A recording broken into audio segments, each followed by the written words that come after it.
अल्लाह के प्यारे नबी फरमाते हैं कयामत इतनी अचानक आएगी, दो लोग कपड़ा का लेन देन कर रहे होंगे, एक कपड़ा खरीद रहा होगा, एक बेच रहा होगा। अभी कपड़ा बेचने वाले ने कपड़े को नापा भी ना होगा कि उतनी देर में कयामत आ जाए। एक इंसान अपने जानवर के थन में हाथ लगा के जानवर का दूध दूह रहा होगा, अभी जानवर का दूध उसने बर्तन में पूरा निकाला ना होगा, अभी पूरा दूध दूह ना पाएगा, इतने में कयामत आ जाएगा। एक आदमी अपने घर की टंकी को साफ कर रहा होगा, अभी अपने काम को मुकम्मल नहीं किया होगा कि इतने में कयामत आ जाएगी। अचानक आएगी कयामत, अपॉइंटमेंट लेके नहीं आएगी, बता के नहीं आएगी, अचानक आएगी। अल कारिया, ये खटखटा करके दरवाजे पर दस्तक दे करके अचानक। कहीं अल्लाह ने कयामत का नाम अल-हाक़्क़ा रख दिया, अल-हाक़्क़तु मल-हाक़्क़ा वमा अदराका मल-हाक़्क़ा। कयामत का दिन हकीकत में हो करके रहने वाला है, कोई माने या न माने, कोई यकीन करे या न करे, कोई विश्वास करे या न करे, कयामत हो करके रहे। कहीं अल्लाह ने कयामत का दिन यौमुत तलाक रखा है, ये तलाक का दिन होगा, ये वो निकाह वाला तलाक नहीं है, ये तलाक का मतलब मुलाकात। कयामत के दिन इंसान अल्लाह ताला से मुलाकात करेगा, अल्लाह ताला से बातचीत करेगा, अल्लाह ताला उसका हिसाब किताब लेगा। कयामत के दिन अपने अंजाम से मिलने का दिन है, कयामत के दिन इंसान अपने अंजाम तक पहुंचेगा। कयामत का एक नाम कुरान में तगाबुन, यौमुत तगाबुन कहा गया। कयामत का दिन धोखे का दिन होगा, फ्रॉड। दुनिया में इंसान दौलत कमा रहा है, समझता है कि दौलत हमेशा उसके काम आएगी। झूठी शोहरत कमा रहा है, झूठा नाम कमा रहा है, समझता है ये शोहरत हमेशा काम आएगी, ये नाम हमेशा काम आएगा। बाल बच्चों के पीछे जिंदगी बर्बाद करके बैठा है, समझता है ये बाल बच्चे कल कयामत के दिन काम आ जाएंगे। अल्लाह फरमाता है कयामत का दिन यौमुत तगाबुन होगा, धोखे का दिन होगा, फ्रॉड का दिन होगा। तुमको समझ में आ जाएगा ये दुनिया बहुत बड़ा धोखा है, बहुत बड़ा फ्रॉड है। जिनसे तुम उम्मीद लगा के बैठे थे, कयामत के दिन वो तुम्हारे कोई काम नहीं आएंगे, न माल काम आएगा, न शोहरत काम आएगी, न औलाद काम आएगी, न आपका बाप काम आएगा, न आपकी माँ काम आएगी। तो कयामत आएगी, और जिस दिन ये कयामत आएगी उस दिन की हालत क्या होगी, अल्लाह ने उसका एक हल्का सा नक्शा खींचा है सूरह हज की शुरू की दुआ।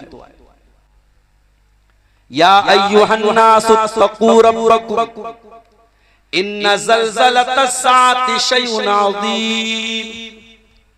ऐ लोगों अपने परवरदिगार से डरो, कयामत का दिन का जलजला बड़ा खतरनाक होगा। दुनिया में छोटे मोटे जलजले आते हैं, लोग परेशान हो जाते हैं।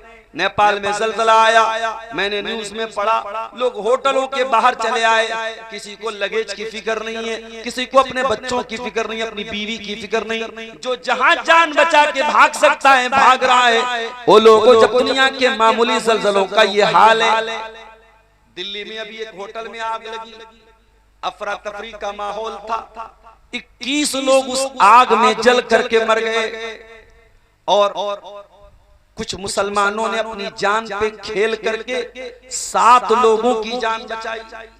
जी हाँ, वही दिल्ली जिससे सटा हुआ गाजियाबाद का इलाका है, जो इस वक्त मीडिया का सेंटर बना हुआ है, जहां वाकये के बाद रात दिन मुसलमानों को गालियां दी जा रही हैं।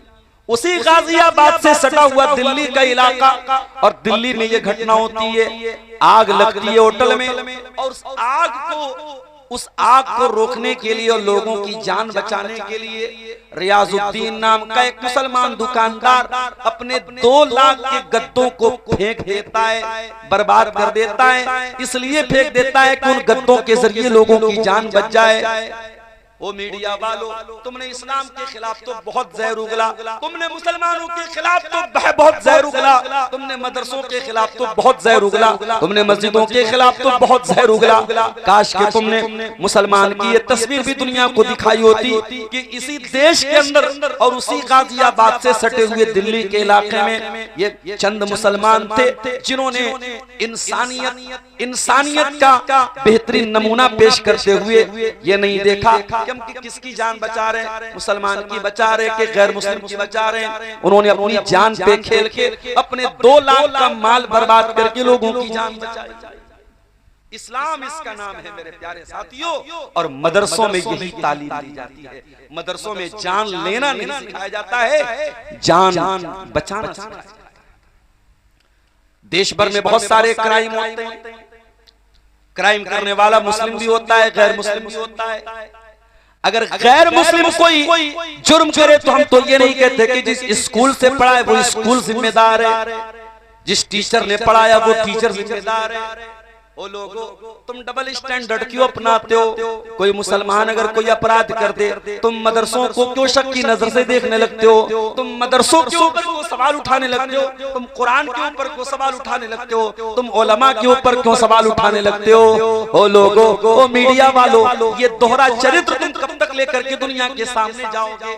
इसीलिए तो हमारे भारत का मीडिया आज पूरी दुनिया में 167वें नंबर पर है। इतना गिरा हुआ मीडिया, इतना ज्यादा घटिया मीडिया और इतना ज्यादा झूठ परोसने वाला मीडिया पूरी दुनिया में बहुत कम मिलेगा, जो रात दिन हिंदू मुस्लिम कर करके लोगों को लड़ाता हो और लोगों के जहनों में जहर परोसता हो। मेरे साथ आप गौर कीजिए, जरा सी आग लगती है तो बेचैनी फैल जाती है, लोग भागने लगते हैं, कहीं भगदड़ मच जाए लोग भागने लगते हैं।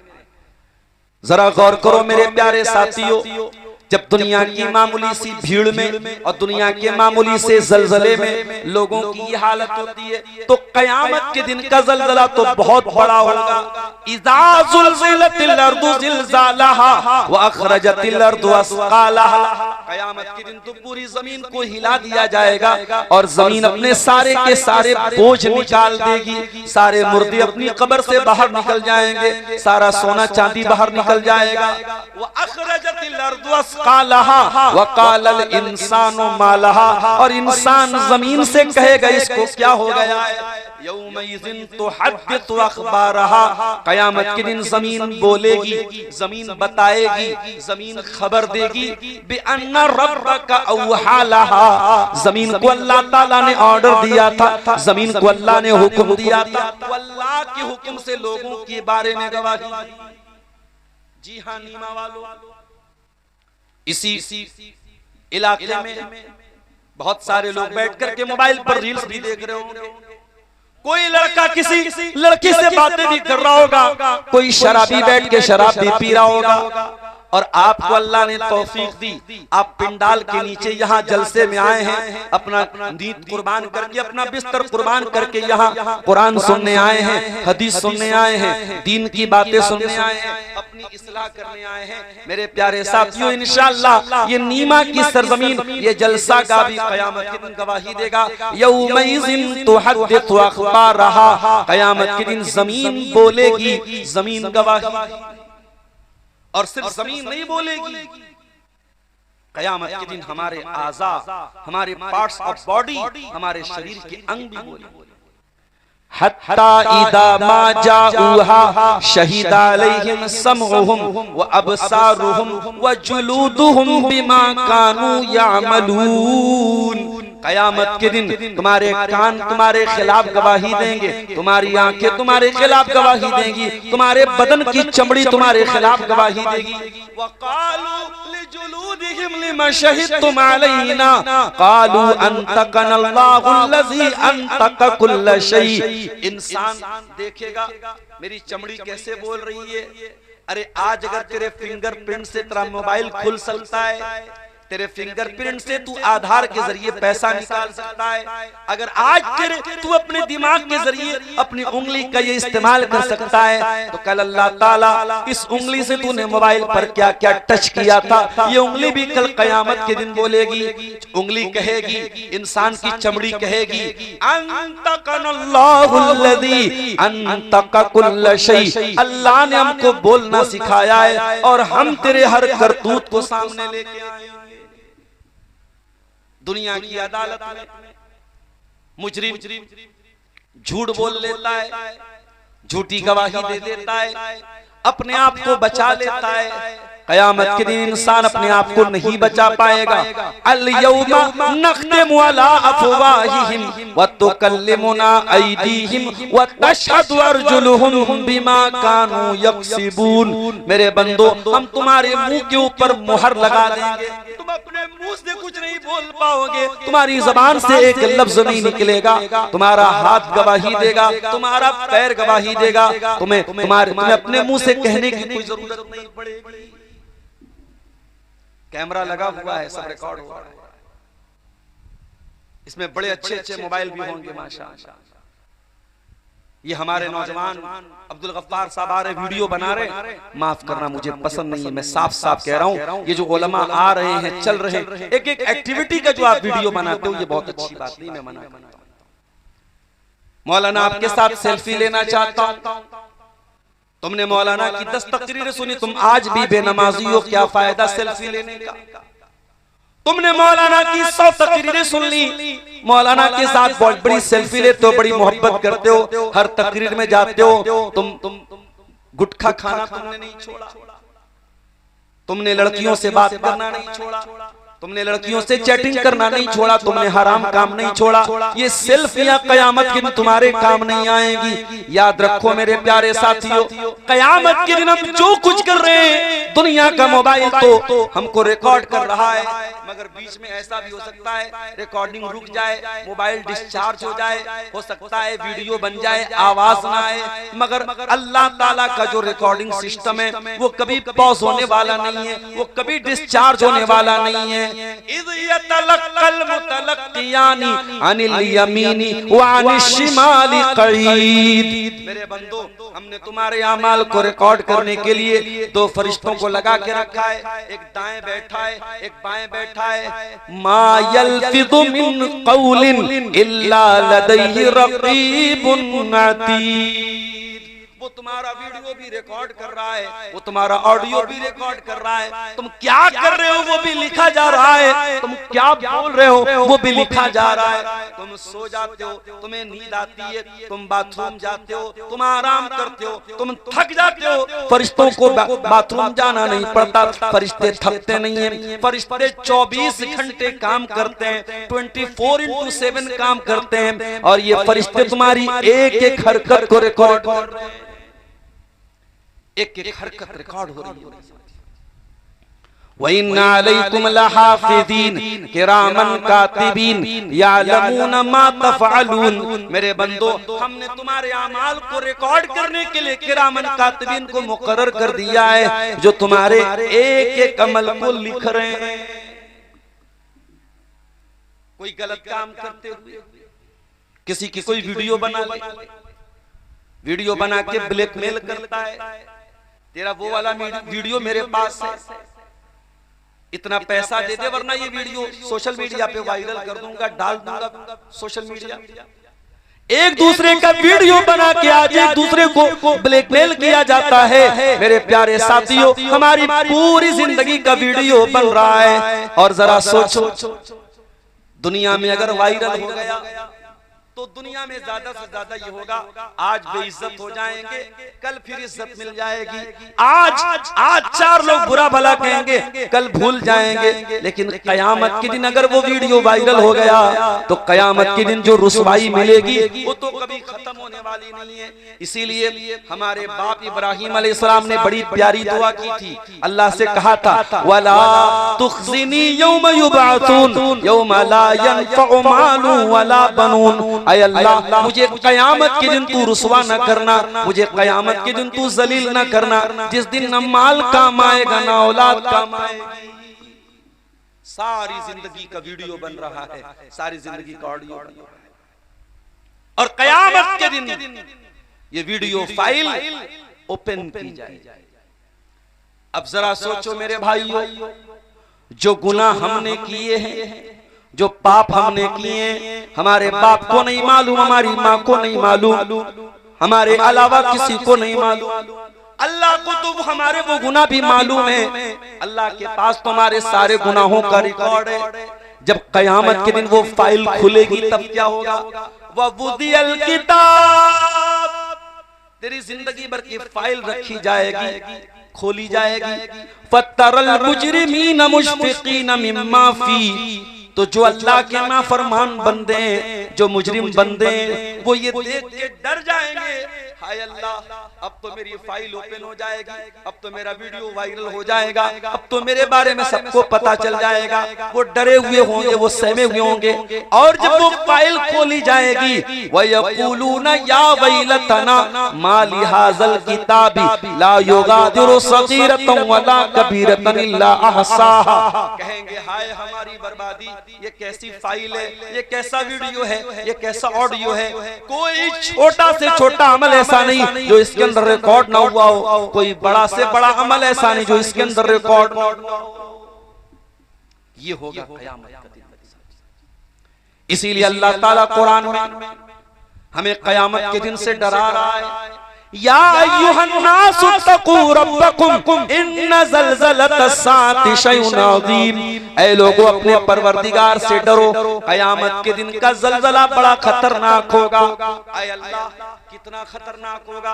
फरमाया यौम तरौनहा तज़हलु कुल्लु मुर्दियतिन अम्मा अर्दात, क़यामत के दिन तुम देखोगे कि दूध पिलाने वाली माँ भी अपने बच्चे को छोड़ देगी। दुनिया में माँ अपने बच्चे को कभी नहीं छोड़ती। मध्य प्रदेश के जबलपुर में बरगी डैम के पास एक हादसा हुआ था। एक पानी का जहाज डूब गया था, आपने खबर सुनी होगी। उसमें एक औरत भी डूब गई थी, उसके पास लाइफ जैकेट थी, वो औरत अपने आप को बचा सकती थी, लेकिन उसका छोटा बच्चा डूब रहा था। अपने बच्चे को बचाने के लिए वो औरत खुद डूब गई, और जब उस औरत की लाश मिलती है तो अपने बच्चे को अपनी बाहों में समेटे हुए औरत मर गई, माँ मर गई, मगर बच्चे को गोद से न छोड़ा, बच्चे को बाहों से न निकाला। माँ तो ऐसी होती है, वो लोगों माँ जिंदा है तो माँ की कदर कर लेना, माँ मर गई तो माँ के लिए दुआएं कर लेना, माँ की जगह कोई और नहीं ले सकता है। लेकिन क़यामत का दिन ऐसा दर्दनाक दिन होगा, ऐसा खौफनाक दिन होगा। फरमाया यौम तरौनहा तज़हलु कुल्लु मुर्दियतिन अम्मा अर्ज़अत, उस दिन तुम देखोगे कि दूध पिलाने वाली माँ भी अपने बच्चे से गाफिल है। माँ को भी होश नहीं कि मेरा बच्चा है। वत्तज़उ कुल्लु ज़ाति हम्लिन हमलहा, और हमल वाली औरतों के हमल साक़ित हो जाएं। प्रेग्नेंट औरतों का गर्भपात हो जाएगा, हमल गिर जाएगा, उनका हमल मिसकैरेज हो जाएगा, ज़ाय हो जाएगा, बर्बाद हो जाएगा। ऐसा डर का आलम होगा, ऐसा खौफ का आलम होगा। उनकी प्रेगनेंसी ज़ाय हो जाएगी, उनका हमल साक़ित हो जाएगा। वतरन्नास सुकारा वमा हुम बिसुकारा, और लोगों के चेहरे पर ऐसा डर होगा, ऐसा भय होगा, ऐसा खौफ होगा, ऐसा लग रहा होगा कि लोग नशे की हालत में, लेकिन कोई नशे की हालत में नहीं होगा। वलाकिन अज़ाबल्लाहि शदीद, अल्लाह का अज़ाब बड़ा दर्दनाक होगा। वो क़यामत का दिन, सूरज 1 मील की दूरी पर होगा। तुदन शम्सु यौमल क़ियामति कमिक़दारि मील, सूरज 1 मील की दूरी पर होगा। 1 मील कितना होता है? तकरीबन 1.6 किलोमीटर, 1.5 किलोमीटर। 1.5 किलोमीटर की दूरी पर सूरज होगा। आज सूरज कितना दूर है? साइंस कहती है 9 करोड़ 30 लाख मील दूर है। जो सूरज 9 करोड़ 30 लाख मील दूर है, और जून का महीना आता है तो हमें गर्मी बर्दाश्त नहीं होती।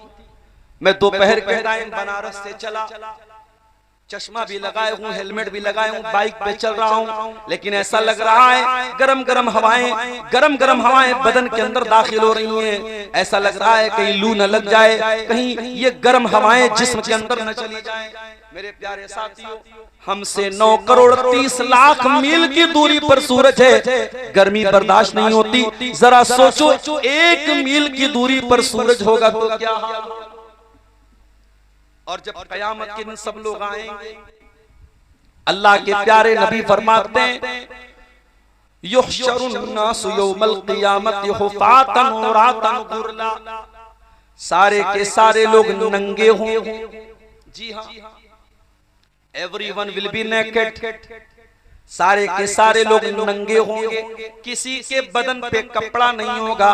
मादरजाद नंगे सर से पैर तक नंगे होंगे, सारे के सारे लोग नंगे होंगे, नंगे बदन होंगे, नंगे सर होंगे, नंगे पैर होंगे।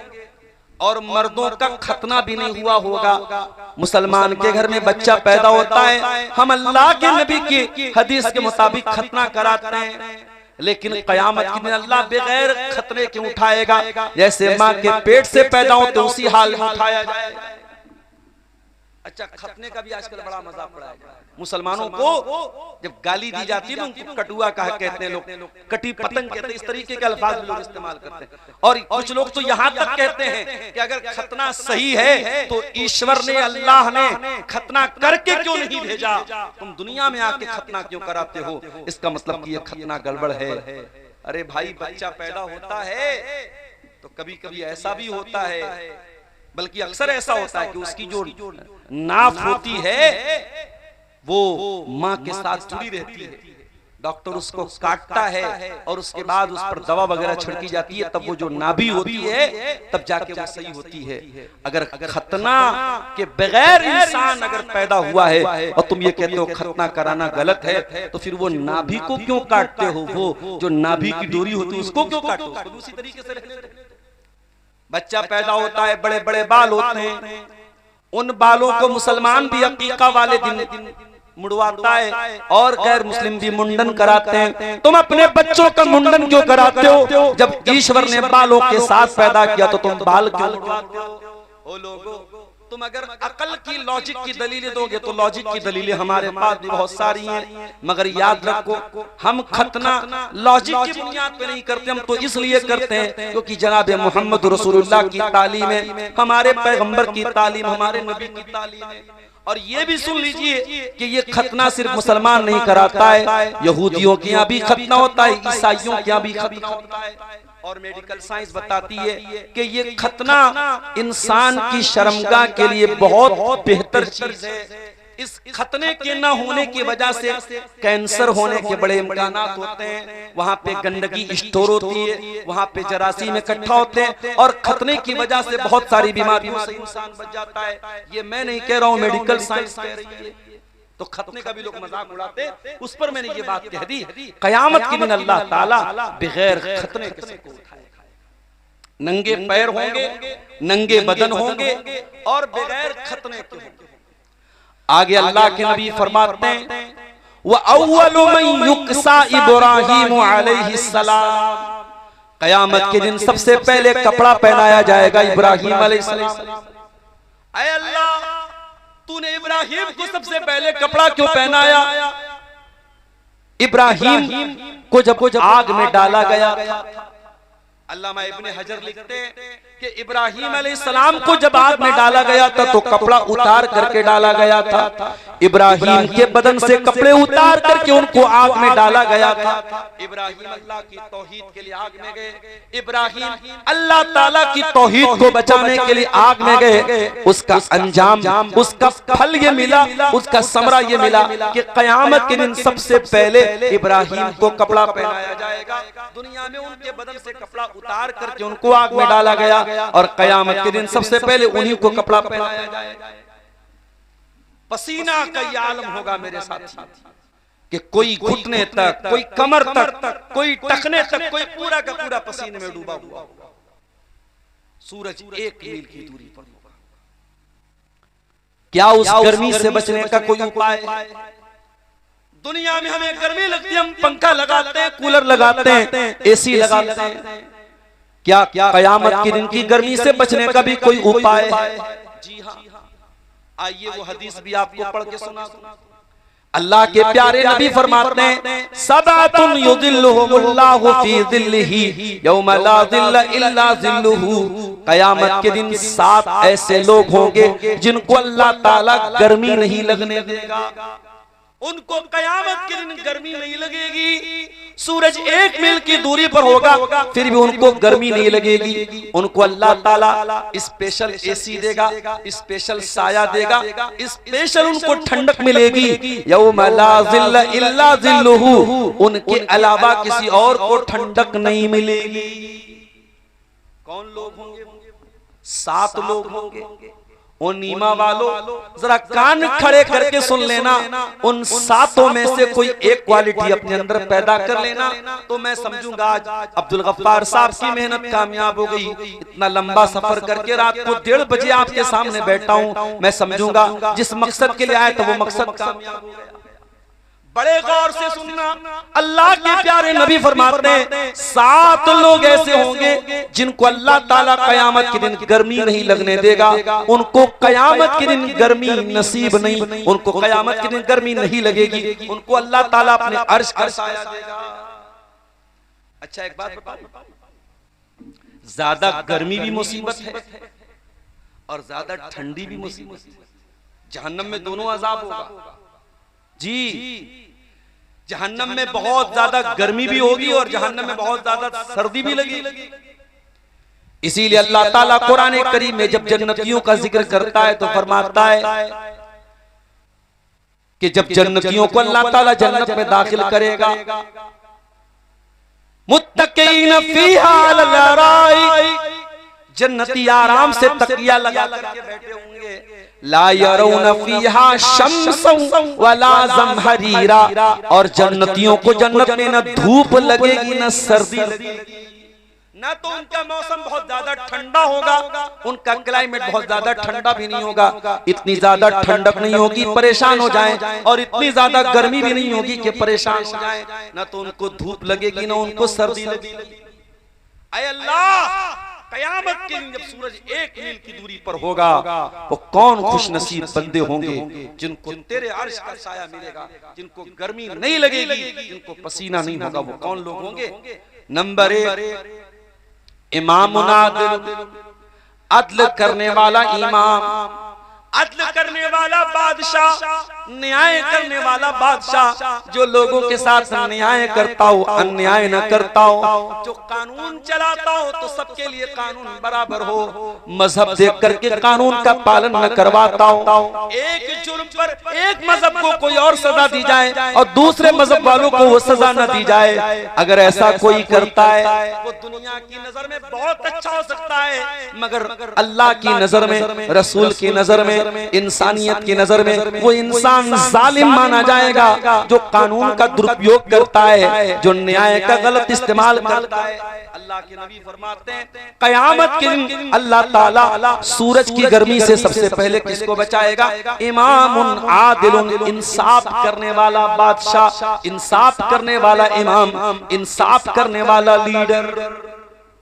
जानते हो इंसाफ किसको कहते हैं? आओ मैं तुम्हें रसूल की अदालत में लेके चलता हूं। अल्लाह के प्यारे नबी के पास एक केस आया, एक औरत ने चोरी कर ली। उस औरत का नाम फातिमा था और वो बहुत बड़े कबीले से उसका ताल्लुक था, कबीले बनु मखसूम से उस औरत का ताल्लुक था। ये कौन सा कबीला था? ये हजरत खालिद बिन वलीद का कबीला था, ये अबू जहल का कबीला था, ये अरब का बहुत बड़ा कबीला था। उसी कबीले की औरत थी फातिमा, उसने चोरी कर ली और इस्लाम में चोरी की सजा ये है कि कलाई तक हाथ काटा जाएगा। अल्लाह के प्यारे नबी की अदालत में केस आया, आपने फैसला किया औरत का हाथ काटा जाएगा। यहाँ ये मसला भी याद रखो, हर चोरी पर हाथ नहीं कटेगा। कोई 10 रुपया चोरा के चला जाए हाथ नहीं कटेगा, उसकी लिमिट बताई गई है कि कितनी चोरी पर हाथ कटेगा, वो अलग मसला है, मैं उस डिटेल में नहीं जाना चाहता हूं, लेकिन इतना याद रखिए हर चोरी पर हाथ नहीं कटेगा। उस औरत ने इतनी चोरी की थी जिस चोरी पर हाथ कटता है, नबी ने डिसीजन दे दिया, फैसला दे दिया, हाथ काटा जाएगा।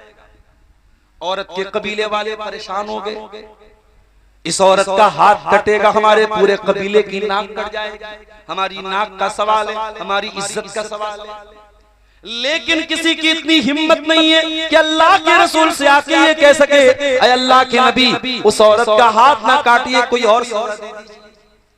लोगों ने बहुत सोचा विचारा, डायरेक्ट तो अल्लाह के रसूल से नहीं कह सकते, किसी ऐसे इंसान से कहते हैं जो अल्लाह के नबी का चहेता हो, ताकि वो अगर कह दे तो अल्लाह के नबी उसकी बात मान ले। लोग उसामा बिन जैद के पास आए, जिनको अल्लाह के नबी बच्चों की तरह प्यार करते थे।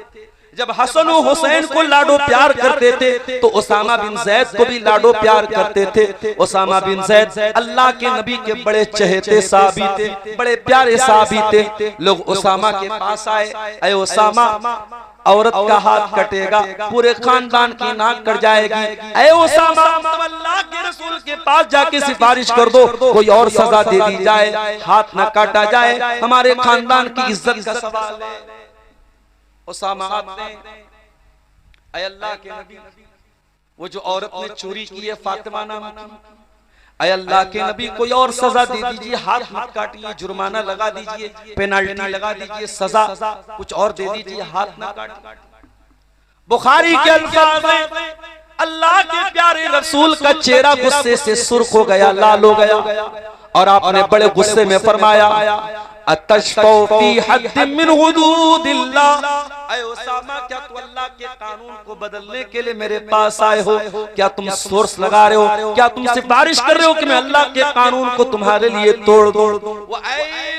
अय उसामा कान खोल करके सुन लो, तुमसे पहले की उम्मतें इसीलिए हलाक हो गई, इसीलिए बर्बाद हो गई। कोई बड़ा आदमी कोई जुर्म करता था उसको छोड़ देते थे, कोई गरीब आदमी वही जुर्म करता था सजा देते थे। अल्लाह की कसम अय उसामा, ये तो कबीले बनु मखजूम की औरत फातिमा है। अगर आज मोहम्मद की अदालत में, अगर मेरी अदालत में मेरी बेटी फातिमा का केस आ जाता, मेरी बेटी फातिमा के ऊपर भी ये इल्जाम लगता, मेरी बेटी फातिमा के बारे में ये साबित हो जाता कि उसने चोरी की है, लौ अन्ना फातिमा बिन्त मुहम्मदिन सरकत लक़तातु यदहा, ऐ उसामा अगर आज मोहम्मद की बेटी फातिमा ने भी चोरी की होती तो आज अल्लाह का रसूल अपनी अदालत में अपनी बेटी का भी हाथ काटने का ऑर्डर दे देता। ओ दुनिया वालों, इंसाफ इसको कहते हैं, न्याय इसको कहते हैं, जस्टिस इसको कहते हैं। ओ कानून के राज के नाम पे गुंडा राज चलाने वालों, ओ कानून के नाम पे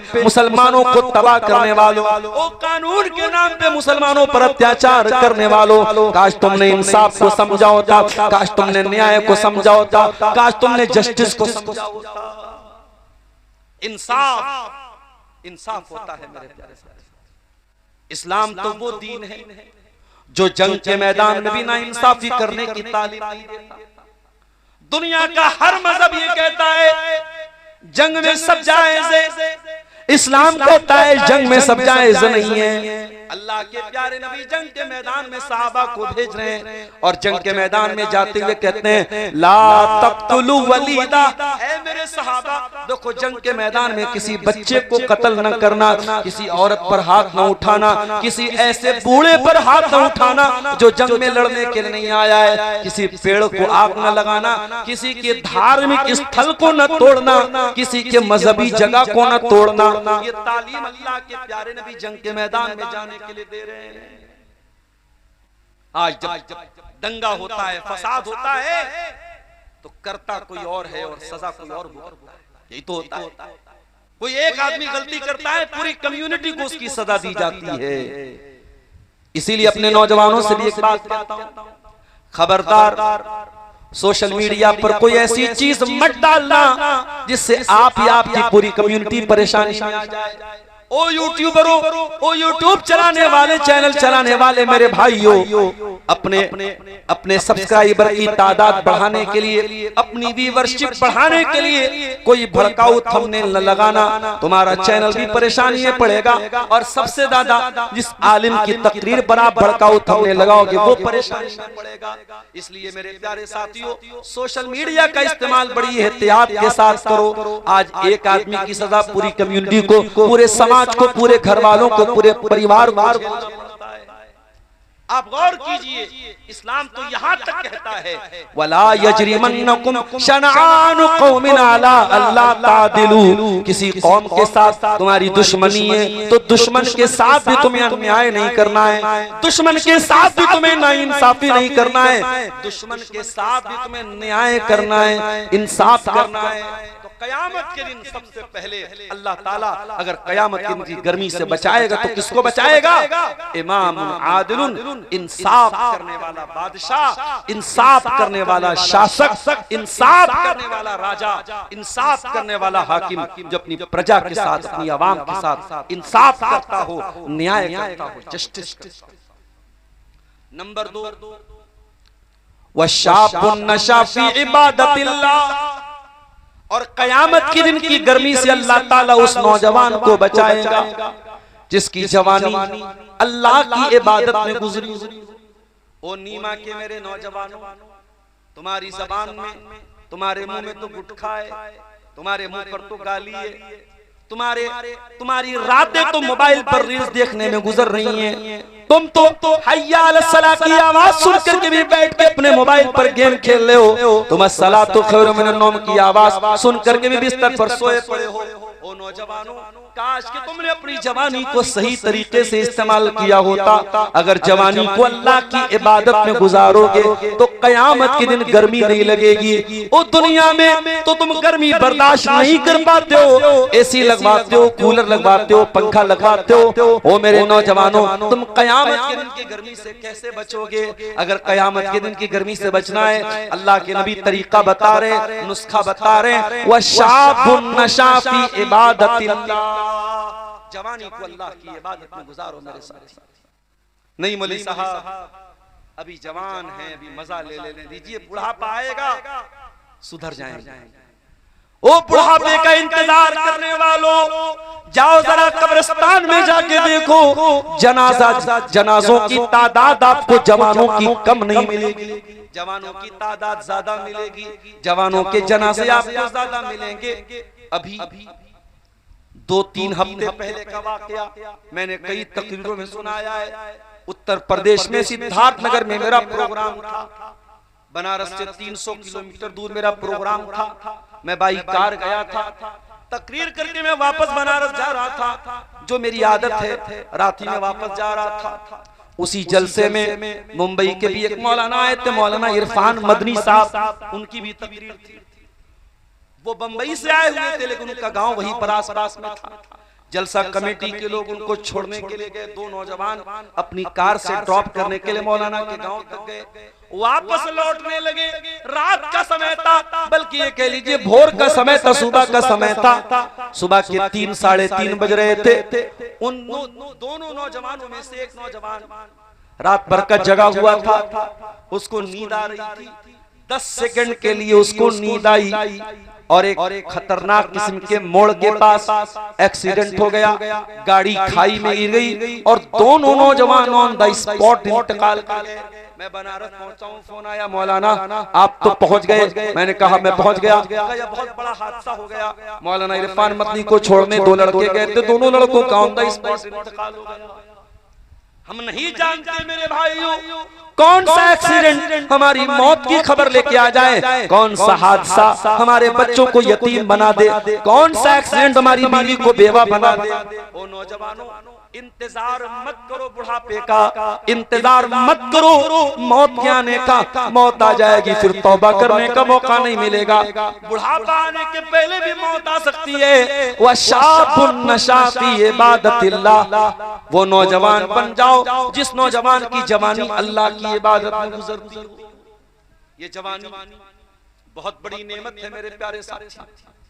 ये जवानी कितनी बड़ी नेमत है, जरा बूढ़े लोगों से जाके पूछो। कितने बूढ़े जो आज हज करने गए और हज करने जब वो व्हील चेयर पे तवाफ कर रहे हैं, वो रोते हुए तमन्ना करते हैं, जब मैं 35 साल का था, जब मैं 30 साल का था, मेरे पास पैसा भी था, ताकत भी थी, दौलत भी थी, काश मैंने 30-35 साल में हज कर लिया होता, उम्रा कर लिया होता। आज कितने बूढ़े डंडा लेके मस्जिद में नमाज पढ़ने जा रहे हैं, कुर्सी पर बैठ के नमाज पढ़ रहे हैं और दिल ही दिल में रोते हैं, काश मैंने जवानी में नमाज की आदत डाली होती। मेरे नौजवानों, ये जवानी बहुत बड़ी अल्लाह की नेमत है और इसीलिए अल्लाह के नबी फरमाते हैं, इग़तनिम खम्सन क़ब्ल खम्सिन, 5 चीजों की कदर करो, 5 चीजों के आने से पहले, 5 चीजों को मूल्यवान समझो, 5 चीजों को कीमती समझो, 5 चीजों के आने से पहले।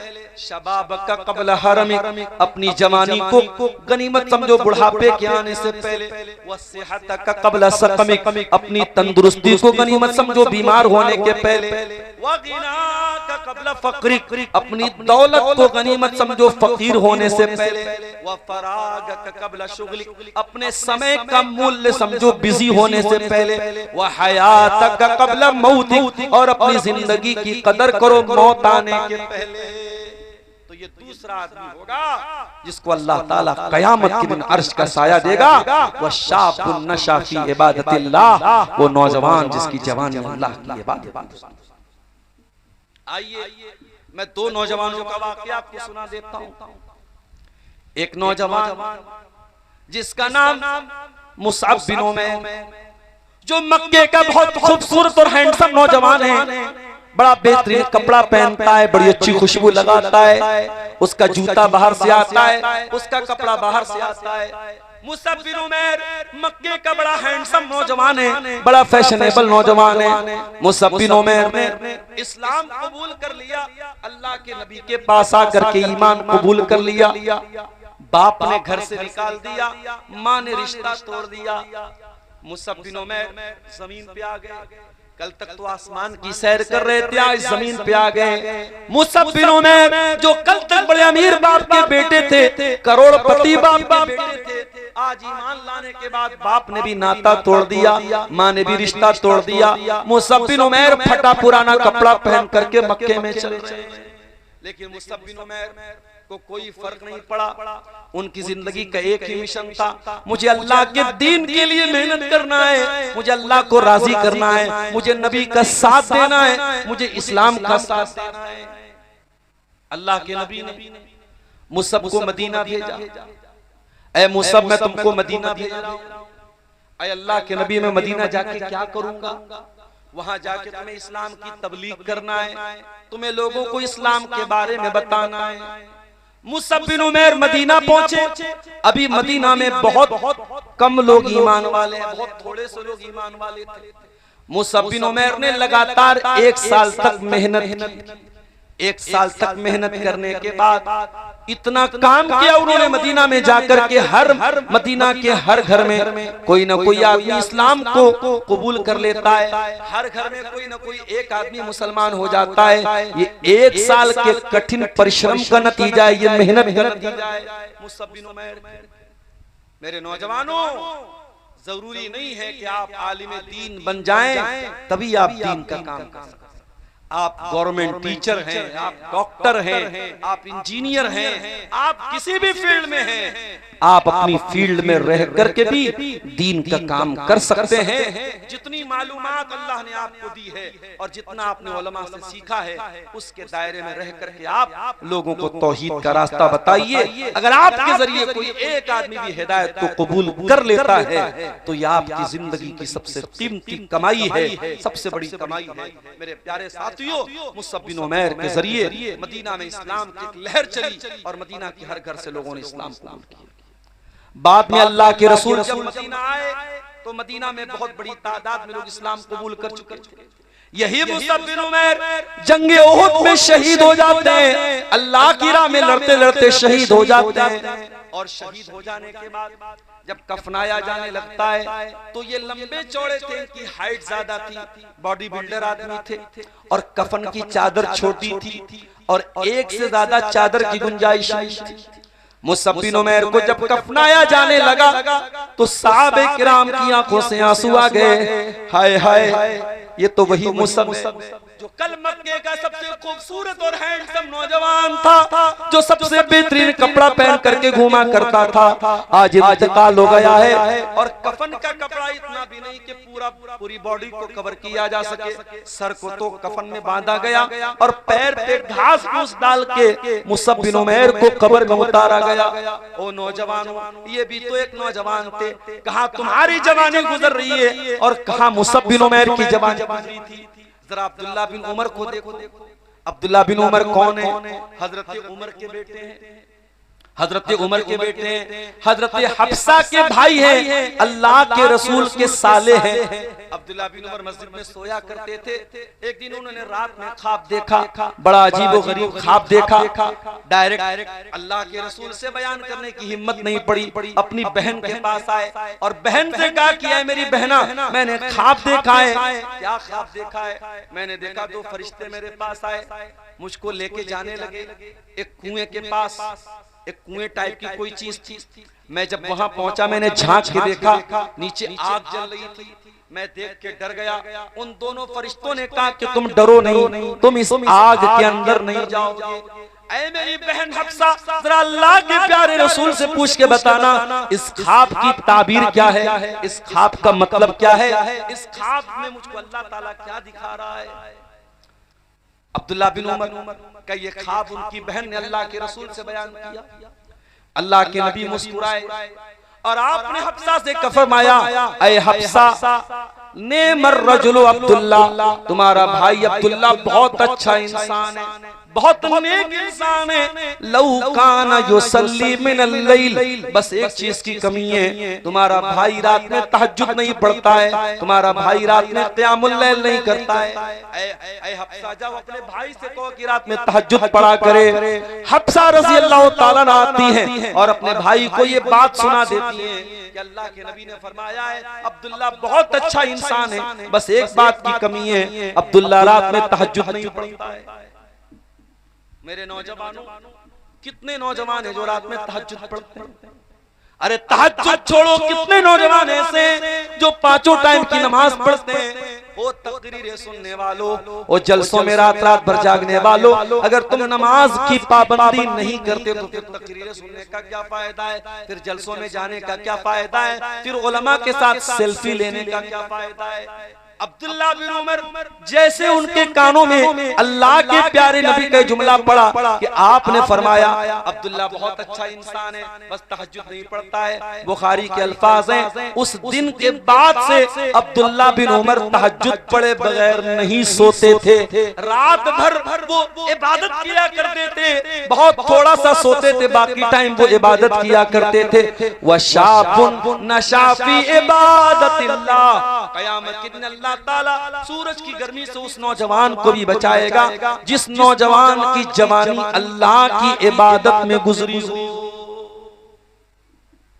ये दूसरा नंबर तीसरा जिसको अल्लाह ताला क़यामत के दिन की गर्मी से बचाएगा, व रजुलुन क़ल्बुहु मुअल्लक़ुन बिल मसाजिद, वो इंसान जिसका दिल मस्जिद में अटका हो। क्या मतलब? दिल मस्जिद में अटका हो, इसका क्या मतलब? उसको नमाज की चिंता हो, उसको नमाज की फिक्र हो, एक टाइम की नमाज पढ़ के आए तो दूसरे टाइम के बारे में प्लानिंग कर रहा हो। फजर की नमाज पढ़ के आए तो जोहर की प्लानिंग कर रहा हो, जोहर पढ़ के आया तो सोच रहा है असर के टाइम में कहाँ रहूंगा, असर पढ़ के आया तो सोच रहा है मगरिब के टाइम में कहाँ रहूंगा, इशा पढ़ के सोया तो मोबाइल पर अलार्म सेट कर रहा है कि सुबह मुझे फजर में उठना है। जिसका दिल मस्जिद के साथ लगाओ, जिसका दिल नमाज के साथ लगाओ। ओ मेरे नौजवानों, कहाँ तो नबी ने ये खुशखबरी उसको दी थी जिसका दिल मस्जिद में लगाओ, और कहाँ हमारा नौजवान है जिसका दिल व्हाट्सएप पे लगाए, जिसका दिल फेसबुक पर लगाए, जिसका दिल इंस्टाग्राम पे लगाए। और आज इन्हीं चीजों के पीछे हमारा नौजवान अपना टाइम बर्बाद कर रहा है। हालात कितने बुरे हो चुके हैं, कितनी लड़कियां हैं जो अपने शरीर को दिखा दिखा के इंस्टाग्राम पे फॉलोअर बढ़ा रही हैं, कितने बाप ऐसे अपनी जवान बेटियों के हुस्न की नुमाइश करा करके पैसे कमा रहे हैं। कितने शौहर ऐसे जो अपनी बीवियों की अदाएं दिखा करके पैसे कमा रहे हैं। चंद पैसों के लिए, चंद व्यूज के लिए लोग आज सोशल मीडिया पर क्या क्या कर रहे हैं। मेरे साथियों, जरा गौर कीजिए। लोगों का दिल आज फेसबुक के लाइक्स में लगा है। लोगों का दिल स्टेटस लगाने के बाद इसमें अटका है। मेरे स्टेटस को कितने लोगों ने देखा, मेरी फेसबुक पोस्ट को कितने लोगों ने देखा, मेरे चैनल को कितने लोगों ने फॉलो किया। ओ लोगों, काश कि तुम अपने दिल को मस्जिद में लगा लेते। आज कुर्बानी का त्योहार अभी गुजरा है और कुर्बानी तो हमने लाखों में की है। ओ लोगों, कुर्बानी करने के टाइम हम एक दुआ पढ़ते हैं और उस दुआ में अल्लाह ताला से एक इकरार करते हैं, इन्ना सलाती व नुसुकी व महयाया व ममाती लिल्लाहि रब्बिल आलमीन। बेशक मेरी नमाज अल्लाह ताला के लिए, मेरी कुर्बानी अल्लाह ताला के लिए, मेरा जीना अल्लाह ताला के लिए, मेरा मरना अल्लाह ताला के लिए। ऐ मुसलमान, तू तो कुर्बानी की दुआ में भी ये कह रहा है मेरी नमाज अल्लाह के लिए। तू कुर्बानी का नाम तो बाद में ले रहा है, तू नमाज का नाम तो पहले ले रहा है, मगर तेरी जिंदगी में नमाज तो कहीं नजर नहीं आती है। तेरे नबी का हाल तो ये था, इंतकाल के पहले तेरे नबी कह के गए, अस्सलाता अस्सलाता व मा मलकत ऐमानुकुम। ऐ मेरी उम्मत के लोगों, नमाज का ख्याल करना। आज मस्जिद के लिए आप जलसा कर रहे हैं, माफ करना, आज मस्जिदें कायम हो रही हैं और मस्जिदें कायम हो रही हैं और बड़ी शानदार शानदार मस्जिदें बन रही हैं, मगर शायर ने बड़ी सच्ची बात कही है, मस्जिद तो बना ली शब भर में ईमान की हरारत वालों ने, मन अपना पुराना पापी था बरसों में नमाजी बन न सका। इस नमाज से मेरे भाई अल्लाह का कोई फायदा नहीं है, तू अल्लाह को कुछ नहीं दे देता है। ये नमाज तेरे फायदे के लिए, तू नमाज पढ़ेगा तुझे सुकून मिलेगा, तू नमाज पढ़ेगा तेरी रोजी रोटी में बरकत आएगी, तू नमाज पढ़ेगा तेरी जिंदगी में टाइम टेबल बन जाएगा, तेरी जिंदगी में मैनेजमेंट आ जाएगा, तू नमाज पढ़ेगा तेरे घर में दीनदारी आ जाएगी, तू नमाज पढ़ेगा तेरे चेहरे पर नूर आ जाएगा, तू नमाज पढ़ेगा तेरे बच्चे भी नेक बन जाएंगे। इसलिए मेरे प्यारे साथियों, ये तीसरी अलामत अल्लाह के नबी फरमा रहे हैं, वरजुलुन क़ल्बुहु मुअल्लकुम बिल मसाजिद, जिसका दिल मस्जिद में अटका हो, जिसका दिल नमाज में लगा। इसीलिए अल्लाह के नबी फरमाते हैं, अगर एक टाइम की नमाज पढ़ करके अगली नमाज के इंतजार में कोई बैठा है, मान लीजिए आप असर की नमाज पढ़ के मस्जिद में बैठ गए और बैठ करके अल्लाह ताला का जिक्र करते रहे, तस्बीह पढ़ते रहे, दुआएं करते रहे, यहाँ तक के मगरिब का टाइम हो गया, तो अल्लाह के प्यारे नबी फरमाते हैं, जितनी देर तक इंसान अगली नमाज के इंतजार में बैठा है, उतनी देर तक समझो वो नमाज की हालत में है, उतनी देर तक उसको नमाज पढ़ने का सवाब मिलेगा। ओ लोगों, नमाज को इतना हकीर न जानो, नमाज को इतना हल्के में मत लो। ये नमाज तो वो इबादत है कि जब इब्राहिम अलैहिस्सलाम की बीवी की इज्जत खतरे में थी, जब हजरत सारा को जालिम बादशाह अपने पास लेके चला गया और इब्राहिम को ये डर हुआ मेरी बीवी की इज्जत कहीं खतरे में न चली जाए, इब्राहिम के पास कोई ऑप्शन नहीं था, इब्राहिम कमजोर थे, इब्राहिम जेल में थे, कैद खाने में थे, और बुखारी के अल्फाज हैं, इब्राहिम नमाज पढ़ने लगे और नमाज पढ़ के अपनी बीवी की इज्जत की दुआएं करने लगे और अल्लाह ताला ने इब्राहिम की दुआ को कबूल भी किया।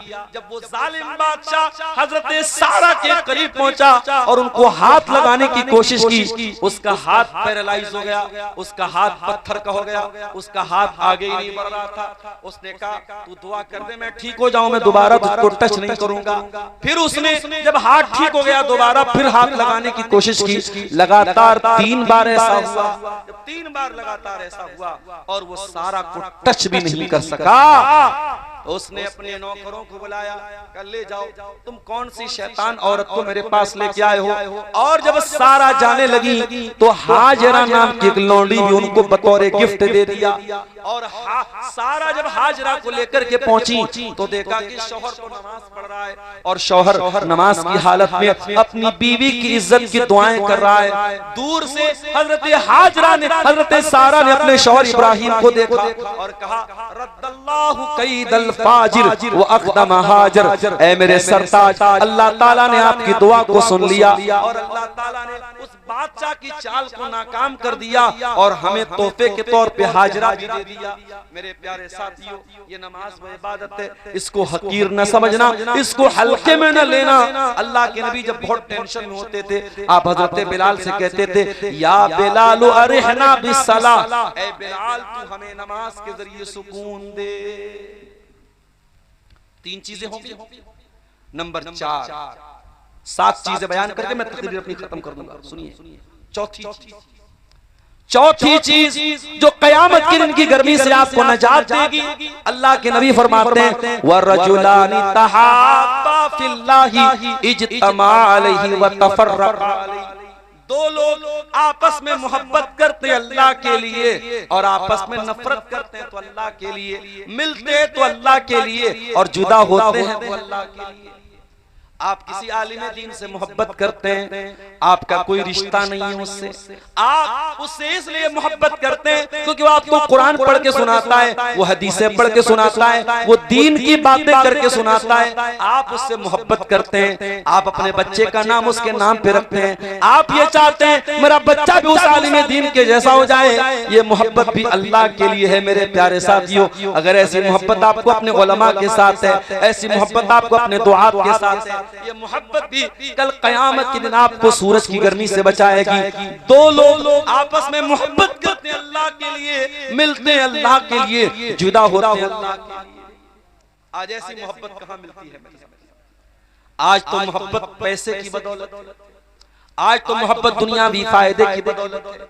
4 पैसे का फायदा जिससे हम उसी से दुआ सलाम करते हैं, उसी से हमारा ताल्लुक है। मेरे प्यारे साथियों, पैसा ही सब कुछ नहीं है, दुनिया ही सब कुछ नहीं है। अल्लाह के लिए भी मोहब्बत किया करो, दीन की बुनियाद पर भी मोहब्बत किया करो। अल्लाह के नबी फरमाते हैं, वरजुलानी तहाब्बा फिल्लाहि इज्तमा अलैहि व तफर्रक़ा अलैहि। 2 लोग आपस में मोहब्बत करते हो अल्लाह के लिए, जुदा होते हो अल्लाह के लिए, मिलते हो अल्लाह के लिए, तो ऐसे 2 लोगों को भी अल्लाह कयामत के दिन अपने अर्श का साया देगा। 4 हो गए। नंबर 5, वरजुलुन दातहु इम्राअतुन ज़ातु मनसिबिन व जमालिन फ़क़ाल इन्नी अख़ाफ़ुल्लाह। और कयामत की दिन की गर्मी से अल्लाह ताला उस इंसान को भी बचाएगा जिसको कोई खूबसूरत औरत और पैसे वाली औरत, मलका औरत, हुकूमत वाली औरत गुनाह की दावत दे, गलत काम की दावत दे और वो ये कह के ठुकरा दे कि मैं अल्लाह से डरता हूँ, मैं तेरे जाल में नहीं फंसने वाला, मैं तेरे चक्कर में नहीं पड़ने वाला। ओ मेरी प्यारी बहनों, तुम सोशल मीडिया चलाती हो, मैं तुमको भी एक पैगाम देना चाहता हूँ। आज पूर्णिया की, आज कटिहार की, आज अररिया की भी बहुत सारी मुसलमान लड़कियों की आईडी आपको इंस्टाग्राम पर मिल जाएगी। क्या काम है उनका? उनका नाम आयशा है, उनका नाम फातिमा है, उनका नाम ज़ैनब है, उनका नाम सकीना है। क्या काम है उनका? वो लड़कियां मुसलमान हैं, वो अपने वीडियो बना बना के डाल रही हैं। कभी छत पर चली गई उसका वीडियो बना रही हैं, कभी बकरीद की कुर्बानी का गोश्त खा रही उसका वीडियो बना रही हैं, कभी घर में कोई फंक्शन उसका वीडियो बना रही हैं। ओ मेरी प्यारी बहनों, कान खोल के सुन लो, अपने वीडियो सोशल मीडिया पे न डाला करो। अगर तुम अपने आप को मुसलमान कहती हो, खबरदार अपना वीडियो सोशल मीडिया पे न डाला करो। तुम इस्लाम की मानने वाली हो और इस्लाम ने तुमको पर्दे में रहने का हुक्म दिया है। जब तुमने इंस्टाग्राम पे डाल दिया, जब तुमने सोशल मीडिया पे डाल दिया, सारा जमाना देख रहा है। और माफ करना, जमाना तुमसे मोहब्बत की बुनियाद पे नहीं देख रहा है, वो जमाना तुम मजा लेने के लिए देख रहा है। वो तो तुम्हारी एक अदा देखना चाहता है, वो तुम्हारे बदन का नशे व फराज देखना चाहता है, वो तुम्हारे हुस्न जमाल को देखना चाहता है। ओ मेरी मुसलमान बहनों, अल्लाह ताला ने तुमको नौकरानी नहीं बनाया, तुमको महारानी बनाया है। अरे नौकरानी को तो कोई भी देख सकता है, महारानी को हर कोई नहीं देख सकता है। महारानी से मिलना हो तो पहले उसका प्रोटोकॉल होता है, उसके लिए जो प्रोटोकॉल होता है उसको फॉलो करना पड़ता है। इस्लाम ये कहता है अगर आप किसी लड़की से शादी करना चाहते हैं तो आप उसको डायरेक्ट मोहब्बत वाला मैसेज नहीं भेज सकते, आप उसको प्रपोज नहीं कर सकते, आप उसको सोशल मीडिया पर चैटिंग करके उसको प्रपोज नहीं कर सकते। अगर आप वाकई में किसी लड़की से मोहब्बत करते हैं और वो लड़की मुसलमान लड़की है और दीनदार लड़की है और आप ये चाहते हैं कि वो आपकी बीवी बन जाए, तो आप उसकी तस्वीरें मंगा के सोशल मीडिया पे उससे चैटिंग और बातें करें। इस्लाम इस बात की इजाजत नहीं देता। इस्लाम ये कहता है आप लड़की के गार्जियन के पास, लड़की के बाप के पास, अगर बाप नहीं है दादा है तो दादा के पास, दादा नहीं है बड़ा भाई है तो बड़े भाई के पास, जो भी गार्जियन है उसके पास निकाह का पैगाम भेजिए। अगर निकाह का पैगाम कबूल हो जाता है तो निकाह करके अपनी हलाल बीवी बना लीजिए।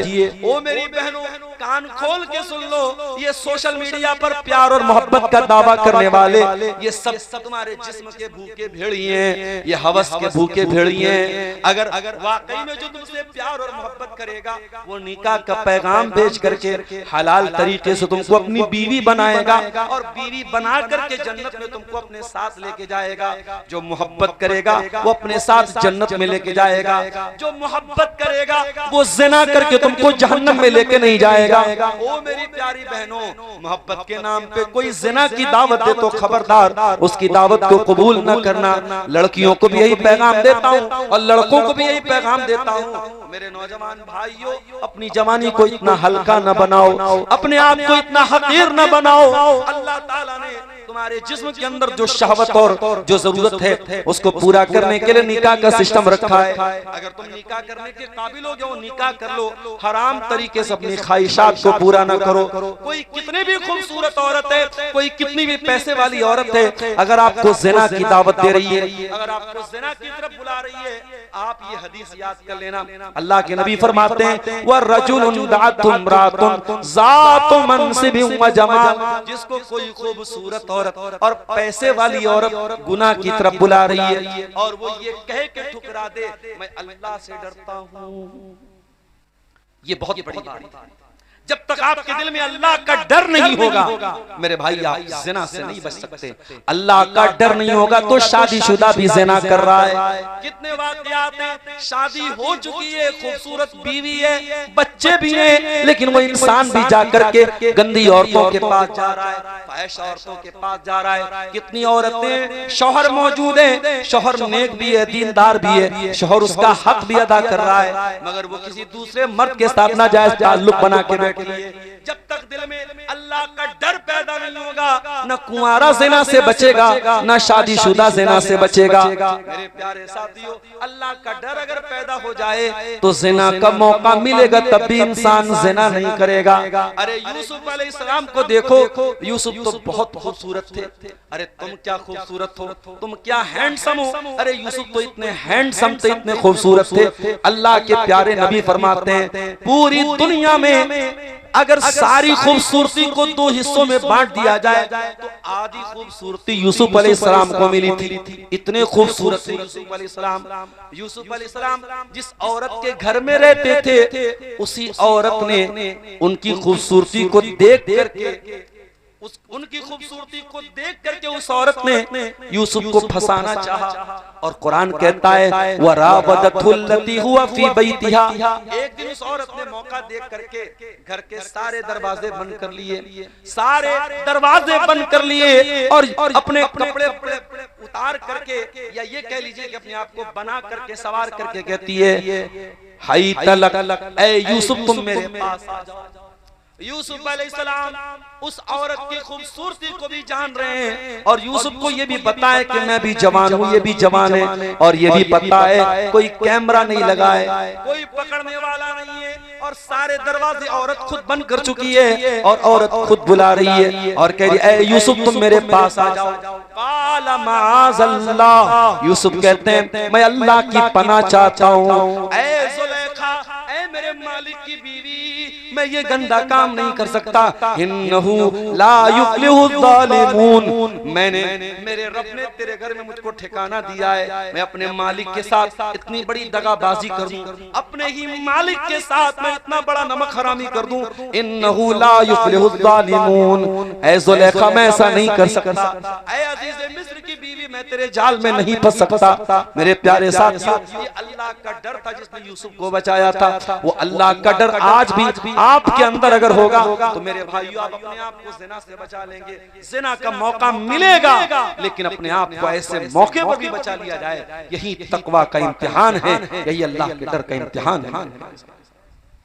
यहाँ पे वो हदीस भी आप याद कीजिए, बनी इस्राएल के जो 3 लोगों का वाकया था जो एक गार में फंस गए थे, उसमें से एक आदमी ने कहा था, ऐ अल्लाह मेरी एक चचाजाद मेरे चचा की लड़की थी और मैं उससे बहुत ज्यादा प्यार करता था, मोहब्बत करता था और मैं उसको पाना चाहता था, मैं उसको हासिल करना चाहता था। और एक मर्तबा जब गांव में सूखा पड़ गया, कहत पड़ गया और वो लड़की मेरे पास मदद मांगने के लिए आई, मैंने 100 दीनार देने का वादा किया लेकिन इस शर्त पर कि तुझे मेरे साथ ज़िना करना पड़ेगा, तुझे मेरी बरसों की मनोकामना पूरी करनी पड़ेगी, तुझे मेरी ख्वाहिश पूरी करनी पड़ेगी, मेरे साथ बिस्तर पे तुझको सोना पड़ेगा। बुखारी के अल्फाज हैं, वो आदमी कहता है अल्लाह मैं ज़िना के लिए तैयार हो चुका था, लड़की भी मजबूरी में आकर के तैयार हो चुकी थी। जब हम दोनों इस काम के लिए बिल्कुल तैयार हो गए और बिल्कुल उस लम्हे तक पहुंच गए कि बस अब मुझको ज़िना करना था, मुझको अपने बरसों की ख्वाहिशात पूरी करना था, उस लड़की की ज़बान से एक जुमला निकला, उसने कहा ऐ अल्लाह के बंदे इत्तक़िल्लाह, ऐ अल्लाह के बंदे अल्लाह से डर, वला तफुद्दल खातम इल्ला बिहक़्क़िही, जिस चीज को खोलने का तुझे हक हासिल नहीं है उस चीज को तू खोलने की कोशिश न कर। जो चीज तेरे लिए हराम और इनवैलिड है, जिस चीज पर तू तेरा कोई हक नहीं है उस चीज को तू इस्तेमाल न कर। जब उस लड़की के मुंह से जुमला मैंने सुना और जब ऐ अल्लाह उस लड़की ने तेरा नाम लेकर के मुझको डरा दिया, ऐ अल्लाह मैं बाज आ गया, मैं दूर हट गया, मैंने उसको 100 दीनार भी दे दिए और मैंने ज़िना भी नहीं किया। ऐ अल्लाह अगर मैंने तेरे डर से ये काम किया है तो तू मुझको आज इस मुसीबत से बचा ले। और अल्लाह ताला ने उनकी दुआ को कबूल भी कर लिया। मेरे प्यारे साथियों, ये 5वां आदमी होगा जो कयामत के दिन अल्लाह तबारक व तआला के अर्श का साया पाएगा, उसको गर्मी नहीं लगेगी, उसको पसीना नहीं होगा। कौन होगा? जिसको कोई खूबसूरत औरत और कोई पैसे वाली औरत गुनाह की दावत दे और वो ठुकरा दे। मोबाइल चलाने वालों, सोशल मीडिया चलाने वालों, मैं जानता हूँ तकरीर करना आसान है, तकरीर सुनना आसान है, लेकिन प्रैक्टिकल ये काम बहुत मुश्किल है। जब ज़िना आसान हो जाए तो अपने दामन को इस गलत काम से बचाना मुश्किल है। मगर मेरे भाइयों, अगर अल्लाह के जन्नत चाहिए तो ये मुश्किल काम आपको करना पड़ेगा। मुझे मालूम है गुनाह का आसान होना भी ये बहुत बड़ा इम्तिहान है और इस इम्तिहान में आज हमारा नौजवान मुब्तला है, लड़के भी मुब्तला हैं, लड़कियां भी मुब्तला हैं।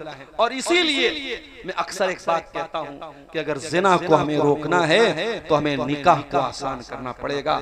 निकाह को आसान कीजिए मेरे भाइयों, जहेज नाम की रस्म खत्म कीजिए, बारात की रस्म खत्म कीजिए, हल्दी की रस्म खत्म कीजिए, मंगनी के नाम पे लंबे चौड़े खर्चे करना बंद कीजिए, सुन्नत तरीके से, हलाल तरीके से। और मैं गरीब की बात नहीं कर रहा हूँ, जिसको अल्लाह ने सब दिया है वो शुरुआत करे। जो करोड़पति आदमी है, जो जहेज ले सकता है, जो जहेज दे सकता है, वो इंसान अपने घर से इस बात की शुरुआत करे। एक अमीर बाप है, अपने लड़के की शादी में तय कर ले बारात लेके नहीं जाऊंगा और एक पैसा जहेज का नहीं लूंगा।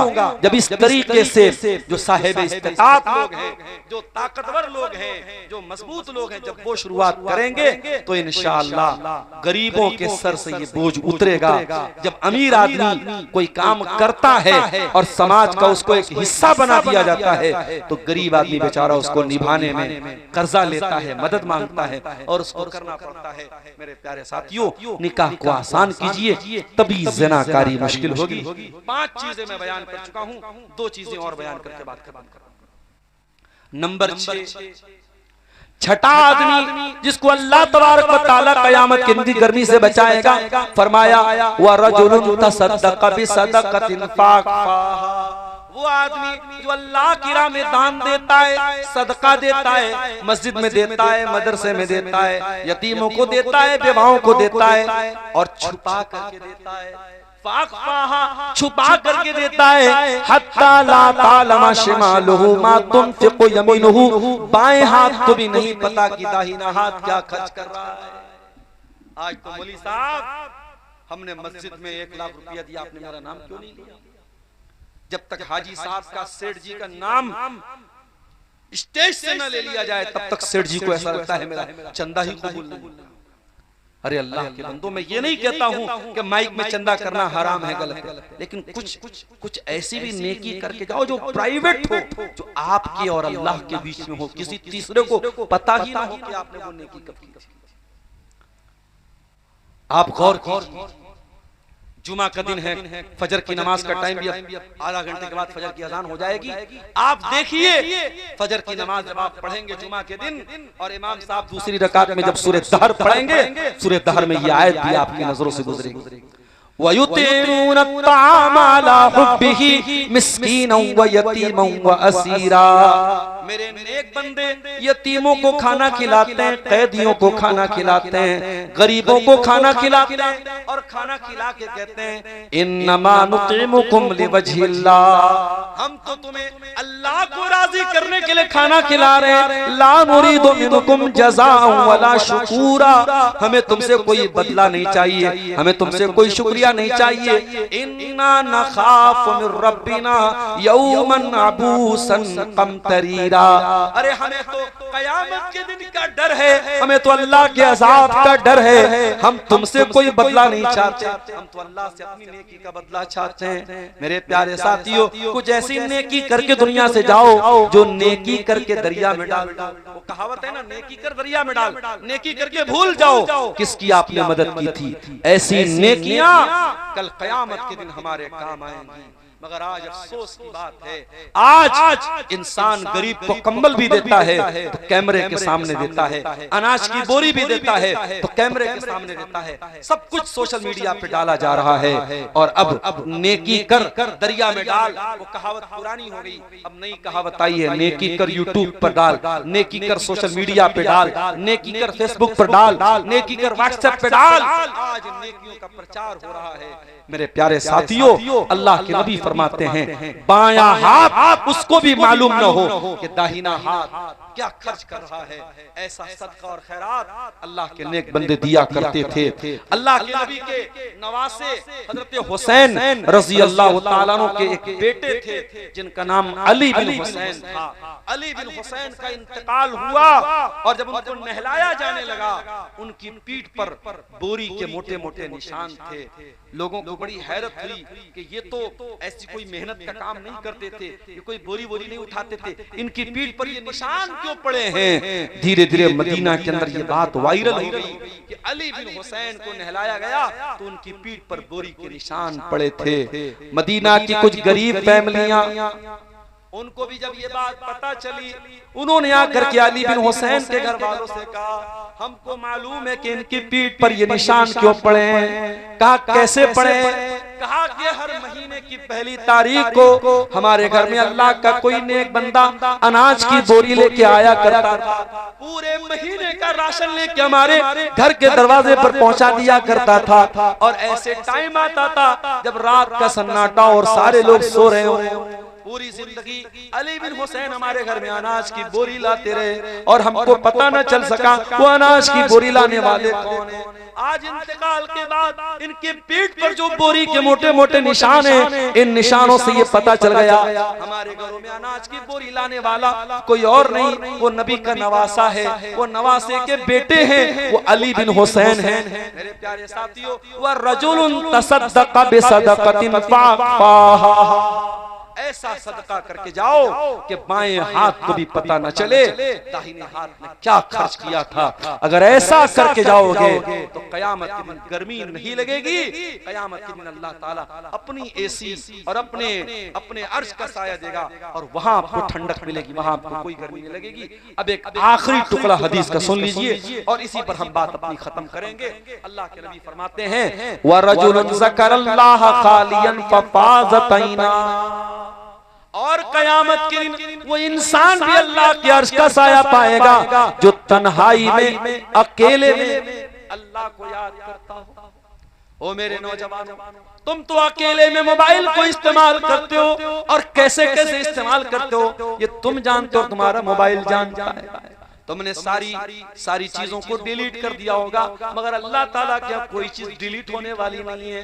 वो अपनी तन्हाइयों में गुनाह करने वालों, वो अकेले में हराम काम करने वालों, वो मोबाइल का गलत इस्तेमाल करने वालों, अल्लाह के नबी फरमाते हैं कि कयामत के दिन अल्लाह ताला अपने अर्श का साया उस इंसान को देगा जो अकेले में मोबाइल का गलत इस्तेमाल नहीं कर रहा है, कोई गंदी फिल्म नहीं देख रहा है, कोई गंदी चीज नहीं देख रहा है, बल्कि अकेले में अल्लाह के सामने हाथ फैला के रो रहा है, अपने गुनाहों को याद करके रो रहा है। ज़करल्लाह खालियन, अरे पब्लिक के सामने रोने लगे, इसमें कौन सा कमाल है?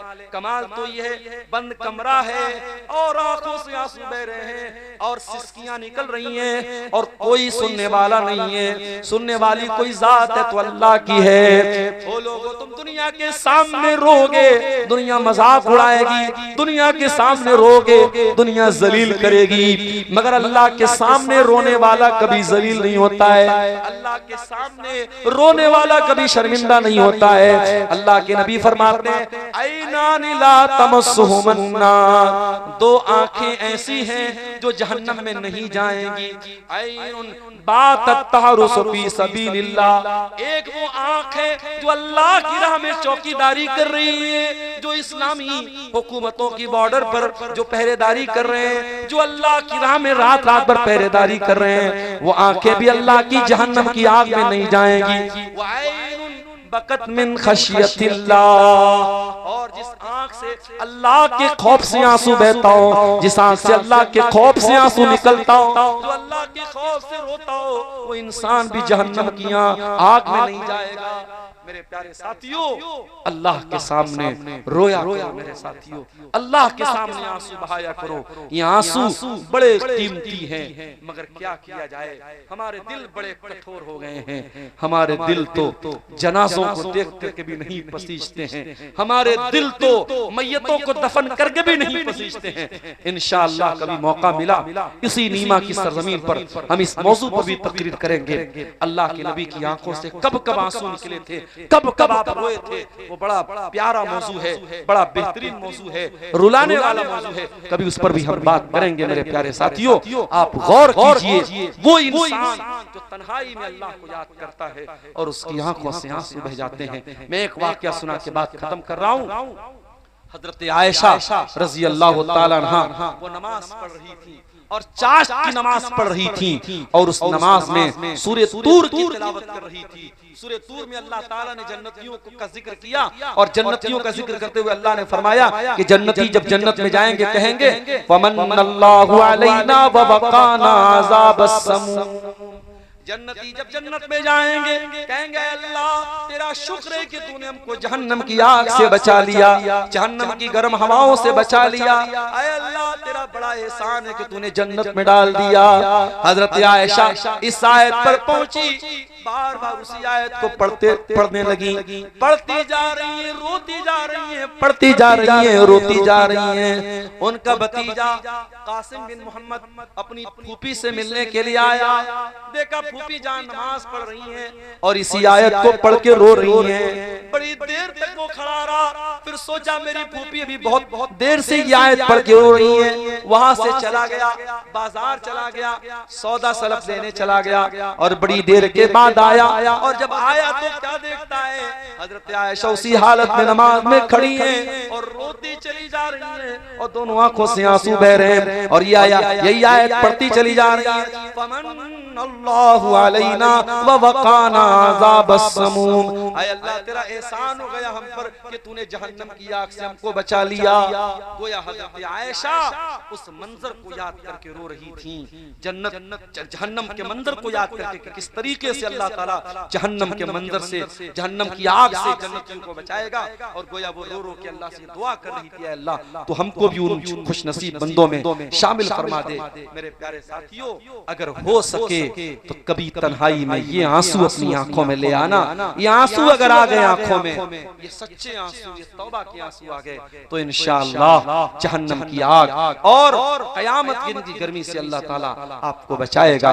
ये वो 7 खुशनसीब लोग हैं जिनको अल्लाह ताला कयामत के दिन अपने अर्श का साया देगा।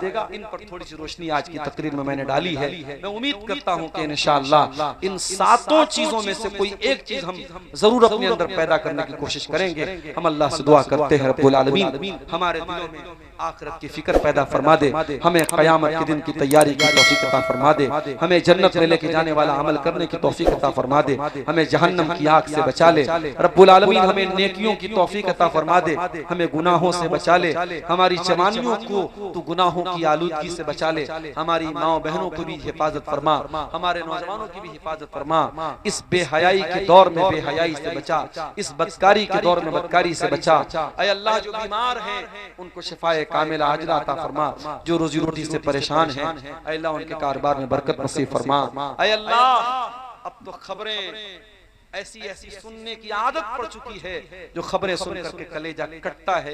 ऐ अल्लाह बस हम तुझसे दुआ करते हैं परवरदिगार तू अपने मजलूम और बेबस बंदों की मदद फरमा। ऐ अल्लाह ये मस्जिदें तेरे हवाले हैं, ये मदरसे तेरे हवाले हैं, ये इबादत गाहें तेरे हवाले हैं। परवरदिगार तू अपने घरों की हिफाजत फरमा। ऐ अल्लाह तू इस मुल्क की हिफाजत फरमा, इस मुल्क को खूनी दरिंदों से बचा ले, जालिमों से बचा ले जो मुल्क को बांटना चाहते हैं, जो मुल्क के लोगों को लड़ाना चाहते हैं। ऐ अल्लाह ऐसी ताकतों से इस मुल्क को बचा ले। परवरदिगार हमारे बुजुर्गों ने बड़ा खून बहा के इस वतन को आजाद कराया है। ऐ अल्लाह हमारे बुजुर्गों की मेहनत को रायगा न होने दे, हमारे बुजुर्गों की मेहनत को बेकार न होने दे। परवरदिगार हमारे वतन अजीज की हिफाजत फरमा दे। परवरदिगार इस मुल्क में अमन, चैन, शांति, इंसाफ का राज फरमा दे। गुंडा राज से सबको बचा ले, अन्याय से सबको बचा ले, अत्याचार से सबको बचा ले। जब तक तू दुनिया में जिंदा रख, इस्लाम पर जिंदा रख और हमारा खातिमा ईमान पर हो। रब्बना तक़ब्बल मिन्ना इन्नका अंतस समीउल अलीम व तुब अलैना इन्नका अंतत तव्वाबुर रहीम व सल्लल्लाहु तआला अला नबीना मुहम्मद व अला आलिहि व सहबिहि अजमईन। वस्सलामु अलैकुम व रहमतुल्लाहि व बरकातहू।